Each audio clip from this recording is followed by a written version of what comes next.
नमस्कार दोस्तों, मैं Rajneesh Sharma soul insights platform पे फिर आपके बीच में। आज शुक्रवार है। जैसा कि आप सब जानते हैं कि शुक्रवार का दिन हमने रखा हुआ है सिर्फ और सिर्फ क्वेश्चंस पूछने के लिए। इस बार बहुत से मित्रों ने बहुत से क्वेश्चंस पूछे हैं जो अध्यात्म पे भी हैं, दुनियादारी पर भी हैं, ज्योतिष पर भी हैं और ध्यान पर भी हैं। तो चलिए, क्वेश्चंस की शुरुआत करने से पहले हर बार की तरह जैसे मैं कोरोना के लिए आपको कहता हूं कि उस महामारी को हमने हराना है और हम ही हरा सकते हैं। वो कैसे? मुंह पे मास्क लगा के, अपने हाथों को सैनिटाइज करके और जो भी गवर्नमेंट के या डॉक्टर्स के रूल्स हैं, रूल रेगुलेशन, उनको फॉलो करके। तो उनको फॉलो कीजिए, अपने हाथों को स्वच्छ रखिए ताकि हम इस महामारी से अपना बचाव कर सकें। तो चलिए शुरुआत करते हैं क्वेश्चंस की। मैं उसके आंसर देता हूं। पहला क्वेश्चंस एक मित्र ने पूछा है कि असली आशीर्वाद क्या है। देखो, आशीर्वाद तो हमें हर एक बुजुर्ग का लेना चाहिए, हर एक अपने से बड़े इंसान का लेना चाहिए। आशीर्वाद का मतलब क्या है? आशीर्वाद का मतलब फॉर्मेलिटी नहीं है। आशीर्वाद तो वो है जो स्पॉन्टेनिटी में अचानक किसी के मुंह से निकले। और जब आप झुकते हो तो जब दूसरा इंसान आपके सिर पर हाथ रखता है, असली आशीर्वाद वो है। असली आशीर्वाद वो है जो उसकी ऊर्जा आपको मिलती है। उसकी ऊर्जा यानी कि जो उसकी ध्यान की ऊर्जा, जो उसकी भक्ति की ऊर्जा, जो किसी भी प्रकार की पॉजिटिव ऊर्जा जो मिलती है, वही असली आशीर्वाद है। और असली आपका क्या काम है? झुकना। आशीर्वाद लेते वक्त हर इंसान को पैरों के अंगूठों को छूना चाहिए, या पैरों को छूना चाहिए, ना कि घुटनों को। आजकल देखिए हर इंसान घुटनों तक झुक रहा है, जहाँ ऐसे सिर ही मार देता है नीचे की तरफ। नहीं, अगर लगाने हैं तो दोनों हाथ उनके पैरों को लगाने हैं ताकि उनका जो हाथ है वो आपके सिर पर आ सके।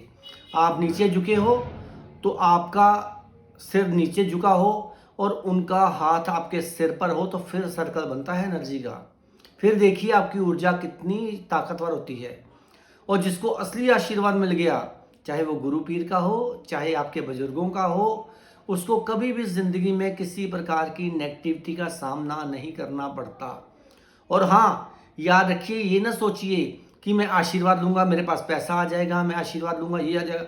बिल्कुल अपने मन में कोई भी डिमांड, कोई मांग रख के आशीर्वाद नहीं लेना है।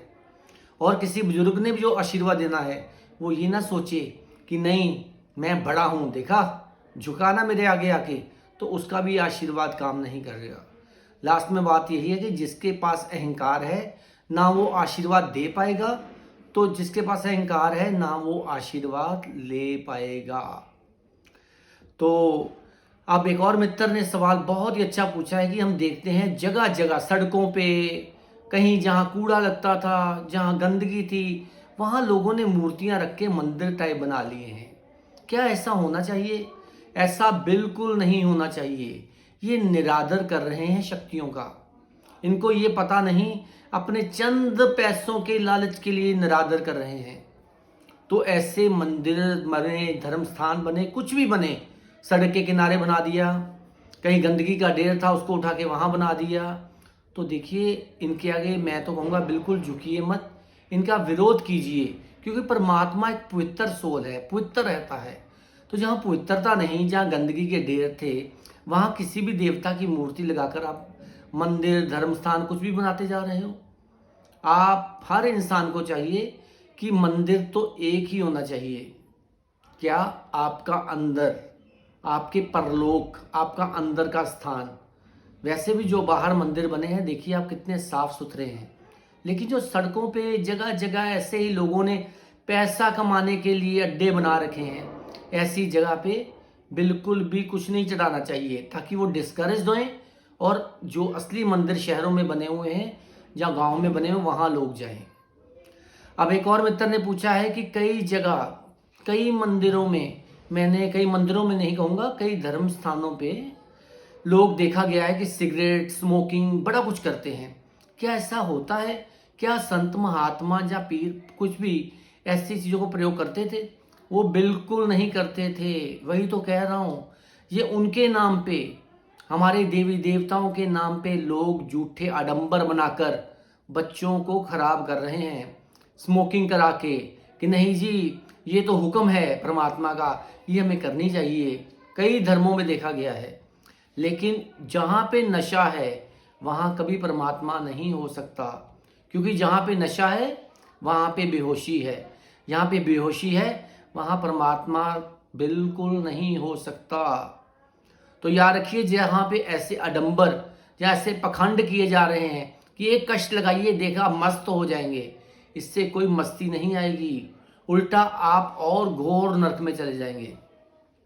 तो ऐसी जगहों पे जाने से परहेज कीजिए, अपने बच्चों को भी वहाँ ले जाने से परहेज कीजिए, ताकि वो भी देखा देखी कहीं इसी आदत के शिकार ना हो जाएं।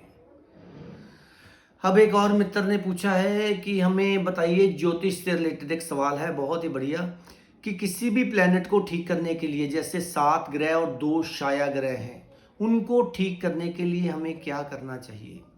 देखिए, मैं पहले भी बोल चुका हूँ ये एपिसोड में, लेकिन आज फिर बोल देता हूँ, क्योंकि ये क्वेश्चन 8-10 लोगों का है जिन्होंने रिपीट किए हैं, तो इसलिए आपसे रिक्वेस्ट करता हूँ, सुनिए। अगर जिसका सूर्य खराब है उसको अपने फादर की रिस्पेक्ट करनी चाहिए। जिसका चंद्रमा खराब है उसको अपनी माँ की या माँ के समान औरतों की रिस्पेक्ट करनी चाहिए। अगर मंगल खराब है तो अपने भाई बहनों की रिस्पेक्ट करनी चाहिए, प्यार करना चाहिए। अगर बुध खराब है तो अपनी बहनों को प्रेम करो, अपनी बुआओं को, मासियों को, मामियों को, सबको प्रेम करो। अगर गुरु खराब है तो अपने गुरु की सेवा कीजिए, अपने बड़ों की सेवा कीजिए। अगर शुक्र खराब है तो हर औरत को रिस्पेक्ट दीजिए। अगर शनि खराब है तो अपने चाचों को, अपने रिश्तेदारों को, सबको रिस्पेक्ट दीजिए। अगर राहु खराब है तो अपने दादकों को, ससुराल को रिस्पेक्ट दीजिए। अगर केतु खराब है अपने नानकों को, अपने ननिहाल की सेवा कीजिए। तो इससे सारे ग्रह ठीक हो जाएंगे, कोई उपाय करने की ज़रूरत नहीं है।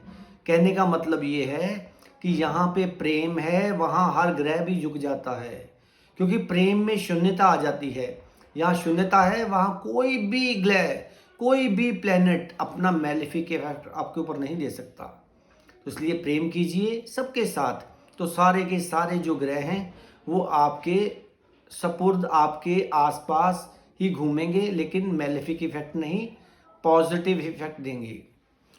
अब एक और मित्र ने पूछा है कि शिवरात्रि आने वाली है, शायद 1 मार्च को है शिवरात्रि, तो शिवरात्रि में हमें क्या चढ़ाना है जिससे भोले बाबा खुश हो जाएं। साथ में भोले बाबा कह रहे हो, साथ में ये कह रहे खुश हो जाएं। अरे वो तो 2400 घंटे खुश हैं, वो 24 घंटे हर पल खुश हैं। अगर आप खुश नहीं हो तो शिवरात्रि पे जो मर्जी चढ़ा दो, आप ही खुश नहीं होगे तो भोले बाबा कैसे खुश हो जाएंगे। अगर उनको देना है शिवरात्रि वाले दिन तो अपने अंदर की नेगेटिविटी दो, अपने अंदर का जहर दो जो आप दूसरों के लिए भरकर बैठे हुए हो, जो अपने रिश्तेदारों के लिए, भाई बहनों के लिए भरकर बैठे हुए हो।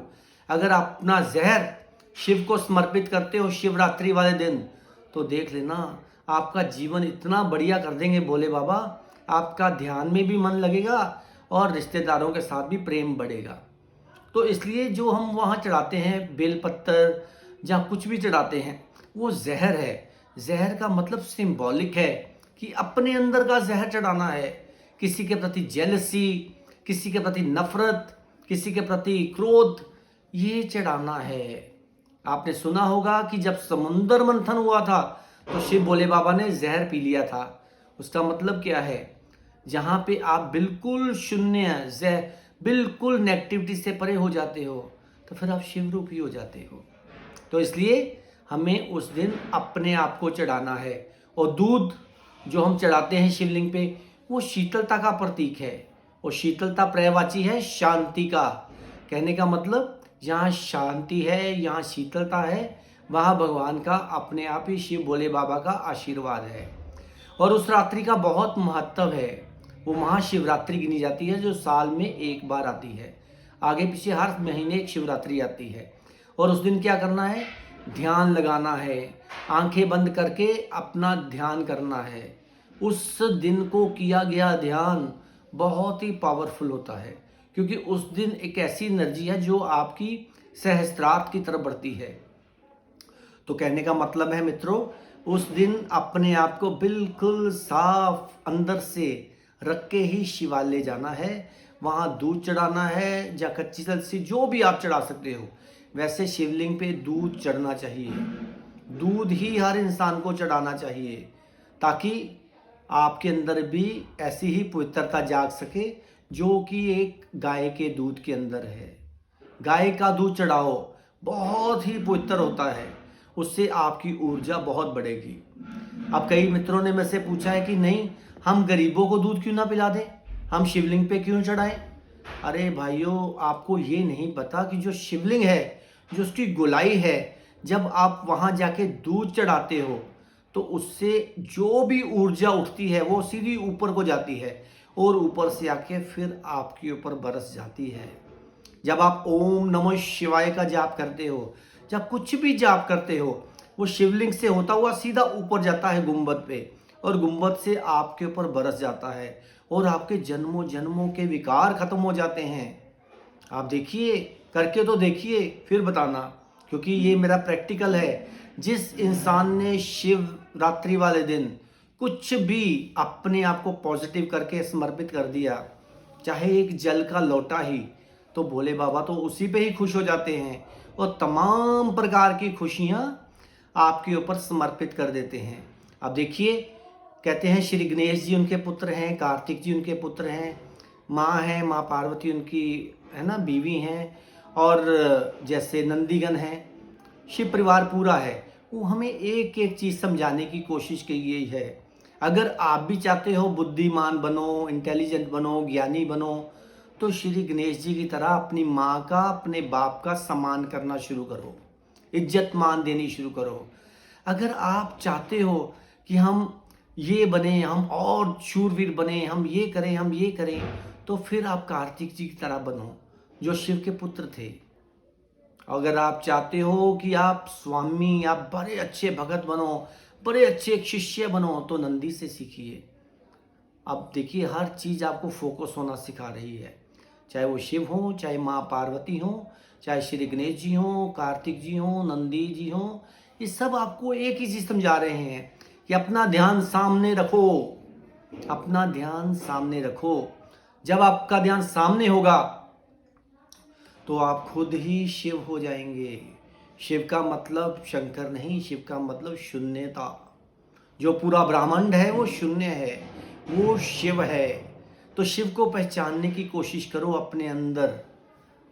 शिवरात्रि वाले दिन आज से ही प्रण करो, अभी तो थोड़े दिन हैं आने में, आज से ही प्रण करो कि आज से ही मैंने अपनी जेलसी, अपना क्रोध, अपना नफरत निकाल देनी है, ताकि उस दिन तक इतने आप क्लीन अंदर से हो जाओ कि शिव आपसे पूछे कि बता बेटा क्या चाहता है, कि वो आपके अंदर की आवाज़ ही होगी। लोक की बजाय परलोक को जाओ। आंखें खोल के मत चलो थोड़े दिन, जब भी समय मिले आंखें बंद करके अंदर की तरफ देखो। तो शिवरात्रि वाले दिन देखना, आपको साक्षात शिव दिखेंगे। शिव दिखेंगे नहीं, शिव महसूस होंगे, क्योंकि निराकार को देखा नहीं जा सकता, निराकार को महसूस किया जा सकता है। तो इसलिए मित्रों, उस दिन आपने अपने अंदर का जहर चढ़ाना है। अंदर का जहर चढ़ाएंगे तो देखना जिंदगी कितनी खुशहाल हो जाएगी। अब एक और मित्र ने पूछा है कि आप हमेशा कहते हैं कि जो भी एक प्रेग्नेंट औरत है उसको रिस्पेक्ट दो, उसके पीछे क्या रीज़न है। देखिए, इतना बड़ा रीज़न है, अगर मैं आपको बताऊंगा तो आपके होश उड़ जाएंगे। जो प्रेग्नेंट औरत है कोई भी दुनिया की, उसको अगर आप झुककर सलाम करोगे, उसको रिस्पेक्ट दोगे, तो समझ लो कि आप परमात्मा को, आप उस शून्यता को, परमात्मा को प्रेयर कर रहे हैं, उसके आगे झुक रहे हैं जो विराट है, क्योंकि वो एक विराट को पैदा करने वाली माँ है। उसके आगे उसका कभी मजाक नहीं उड़ाना, प्रेग्नेंट औरत को कभी गाली नहीं देनी, प्रेग्नेंट औरत को कभी मंदा नहीं बोलना, नहीं तो उसके मुंह से निकला वर्ड आपको 7 जन्म तक आपका पीछा करेगा। तो इसलिए सज्जनों, मित्रों, याद रखिए कि कोई भी प्रेग्नेंट औरत है उसको हमेशा झुककर आंखें नीची करके उससे बात करो, उसको इतना प्रेम दो कि बस आपका जीवन भी सफल हो जाएगा। इस लालच को नहीं रखना है कि जीवन सफल हो जाएगा, क्योंकि वो उस समय साक्षात देवी रूप है। चाहे उसको भी ना पता हो, प्रेग्नेंट औरत को भी ना पता हो कि मैं देवी रूप हूं, लेकिन वो देवी रूप है जो एक पूरन को पैदा करने जा रही है, जो एक बहुत ही विराट को पैदा करने जा रही है। तो इसलिए हर प्रेग्नेंट औरत को, क्या चाहे वो प्रेग्नेंट नहीं भी है फिर भी रिस्पेक्ट दो, लेकिन अगर प्रेग्नेंट है तो उसको तो मंदा बोलना ही नहीं।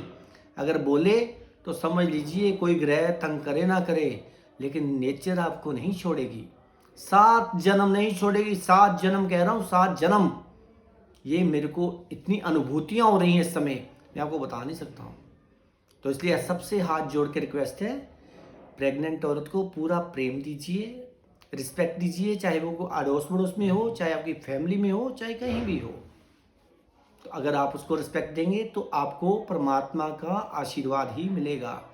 चाहे वो कुछ भी ना बोले, फिर भी आपके ऊपर उसका आशीर्वाद झड़ जाएगा।